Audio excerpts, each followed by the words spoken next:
India में एक पुरानी कहावत है, जबान संभाल के बोलो। पर एक लड़का आया जिसने इस बात को सीरियसली नहीं लिया। उसकी जबान ने उसे इंडिया का सबसे बड़ा विनर बनाया और उसी जबान ने उसके घर के बाहर पुलिस खड़ी कर दी। कहानी शुरू होती है जम्मू से, एक कश्मीरी परिवार में।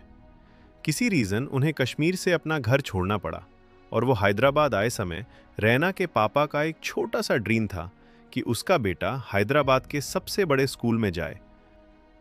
उन्होंने मेहनत करके जब समय रैना 8th क्लास में होया तो समय रैना को हैदराबाद के सबसे बड़े स्कूल में एडमिशन दिलाया।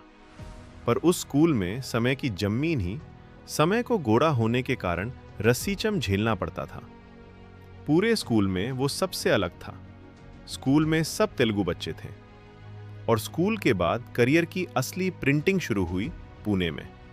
समय प्रिंटिंग इंजीनियरिंग कर रहे थे, एक ऐसी डिग्री जो उनके मुताबिक उन्होंने सिर्फ दोस्तों के लिए की थी। क्लासरूम्स में उनका दिमाग नहीं लगता था, पर पुणे के धुएं से भारे ओपन माइक्स में उन्हें अपनी जगह मिल गई।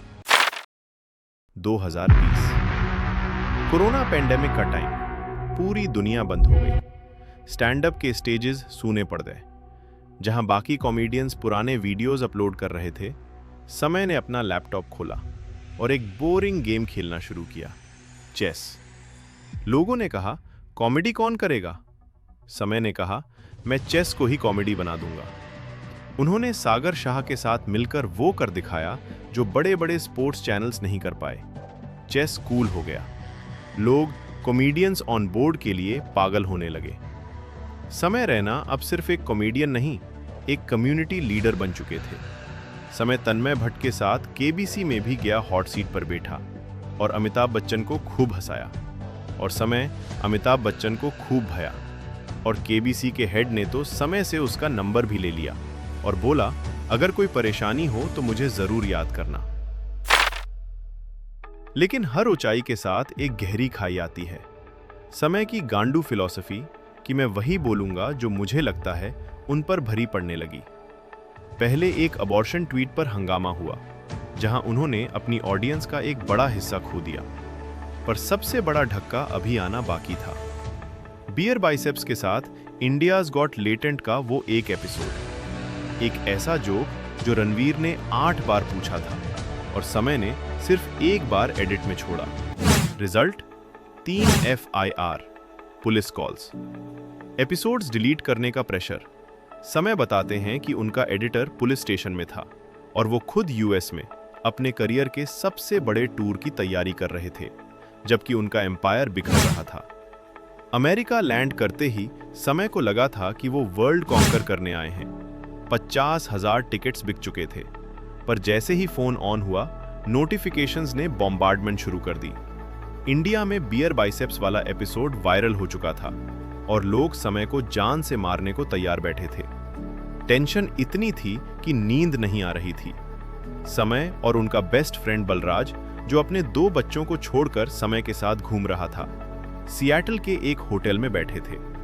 बलराज ने जगाया और बोला, भाई न्यूज़ पे डिबेट चल रही है तेरे बारे में। समय को लगा 2 से 3 दिन में ठंडा हो जाएगा, पर यह आग तो पूरे देश में फैल चुकी थी। अब यहां आता है कहानी में ट्विस्ट। जब दिमाग काम करना बंद कर दे तो इंसान क्या करता है? समय और उनकी टीम निकल गए कसीनो। बलराज ने कैब बुक की तो कैब का ड्राइवर में देखते ही कैब कैंसिल करके दूसरी मंगाई, फिर उसमें भी सरदार जी ने उतरते ही बोला, पाजी तुसी फिकर ना करो, साढ़े पंजाब च सब ठीक हो जाएगा।